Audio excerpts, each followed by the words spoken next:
বন্ধুরা দেখুন চিকেন কষাটা আমার প্রায় হয়ে এসেছে। এরপর বাকি যে খাড়া মশলাটা ছিল সেই মশলাটা এখানে পুরোপুরি অ্যাড করে দিচ্ছি।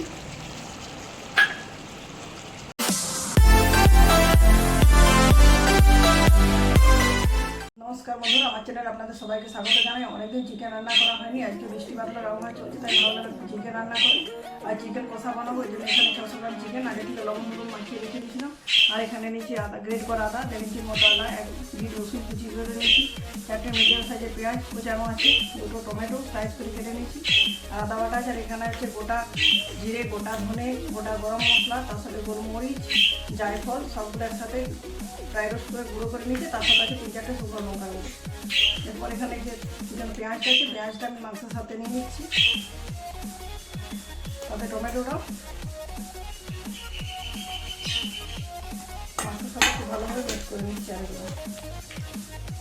দেখুন বন্ধুরা, মাংসের সাথে পেঁয়াজ আর টমেটো খুব ভালো মতো মিক্স করে নিচ্ছি। চুপচাপুর কাটে রান্নাটা শুরু করবো। রান্না করার জন্য অলরেডি কড়াই বসিয়ে দিচ্ছি। কড়াইতে দিচ্ছি পরিমাণ মতো সরষের তেল। তেলটা মনে হয় গরম হয়ে গেছে, তো চলুন দেখা যাক তেলটা গরম হয়েছে কিনা, তারপর রান্নাটা শুরু করছি।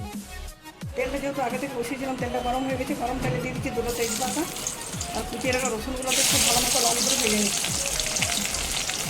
পুরো আদাটা এরপর দিয়ে দিচ্ছি। যেহেতু রসুনটা খুব ভালো মতো ভাজা হয়ে গেছে, আদাটা দিতে খুব ভালো মতো করে আদাটা একটু কষিয়ে নিচ্ছি।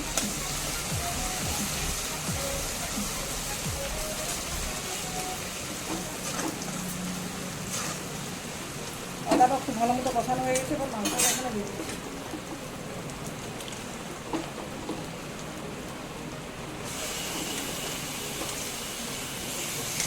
যেহেতু চিকেনটাকে কষা বানাবো, যেন পেঁয়াজটা আগে থেকে তেলে ভাজলাম না, মাংসের সাথে দিচ্ছি। মাংসের সাথে ভাজা হয়ে যাবে, যেমন দই পেঁয়াজা খেতে লাগে সেই ধরনের চিকেন কষার স্বাদটা হবে চিকেনের সাথে যখন পেঁয়াজটা ভাজা হয়।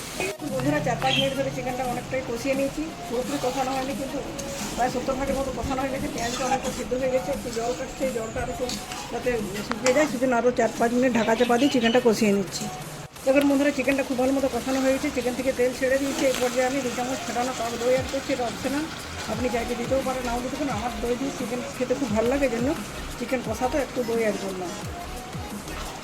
দইটা দেওয়ার পর চিকেন থেকে জল কেটে যাবে, ঢাকা দিয়ে দিচ্ছি। মাঝে মাঝে ঢাকা করে নাড়াচাড়া করবো। তার আগে কিছুটা এই যে মশলাটা বানিয়েছিলাম, মশলাটা অর্ধেকটা ছড়িয়ে দিচ্ছি, তারপর ঢাকা দিয়ে দিচ্ছি। ফিরে আসছি 3 মিনিট পর। বন্ধুরা দেখুন চিকেন কষাটা আমার প্রায় হয়ে এসেছে। এরপর বাকি যে খাড়া মশলাটা ছিল সেই মশলাটা এখানে পুরোপুরি অ্যাড করে দিচ্ছি। আর দিয়ে দিচ্ছি মেথি পাতা। এখানে যেমন সমস্ত মশলা দিচ্ছি, তার সাথে বড়ো এলাচ আর স্টার আনিসও আমি দিয়েছি। সেটা খুব সুন্দর একটু ফ্লেভার হয়। এটা আরেকটু শুকিয়ে নেবো।